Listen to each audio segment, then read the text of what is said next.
Hi అండి. ఈరోజు వీడియోలో కాజు పన్నీర్ మసాలా కర్రీ తయారీ విధానం ఎలా అని చూద్దామండి. ఇదైతే రైస్‌లోకి కానివ్వండి, చపాతీలోకి, నాన్‌లోకి చాలా చాలా బావుంటుంది.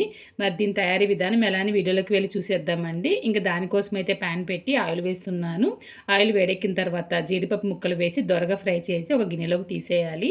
తరువాత గరం మసాలా దినుసులు వేసి అవి వేగిన తర్వాత పచ్చిమిర్చి, కరివేపాకు వేసి బాగా ఫ్రై చేసి ఉల్లిపాయ పేస్ట్ వేస్తున్నాను. వేసిన తర్వాత కొంచెంగా ఉప్పు, పసుపు వేసి బాగా ఫ్రై చేయాలి.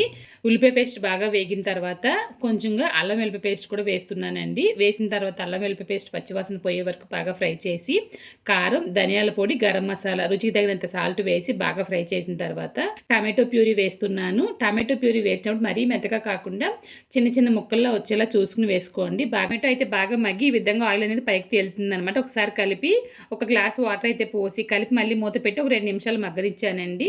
ఇప్పుడు దీంట్లో ముందుగా ఫ్రై చేసి ఉంచిన జీడిపప్పు ముక్కలు వేస్తున్నాను. కట్ చేసి ఉంచిన పన్నీర్ ముక్కలు వేస్తున్నానండి. పన్నీర్ వేసిన తర్వాత కాస్త కలిపి మూత పెట్టి తక్కువ మంటలో 3-5 నిమిషాలు ఉడికించండి. కొంచెంగా కొత్తిమీర వేస్తున్నా, కొంచెం కసూరి మేతి వేస్తున్నాను. నేను రైస్కి చేస్తున్నాను కాబట్టి క్రీమ్ అయితే యాడ్ చేయలేదు. మీరు చపాతీకి చేస్తున్నట్లయితే కనుక కొంచెంగా క్రీము, బటర్ యాడ్ చేసుకోండి. అంతేనండి, ఎంతో టేస్టీగా కాజు పన్నీర్ మసాలా కర్రీ తయారైపోయింది. ఇటువంటి ఈజీ అండ్ రెసిపీస్ కోసం మన ఛానల్ని ఫాలో అయిపోండి.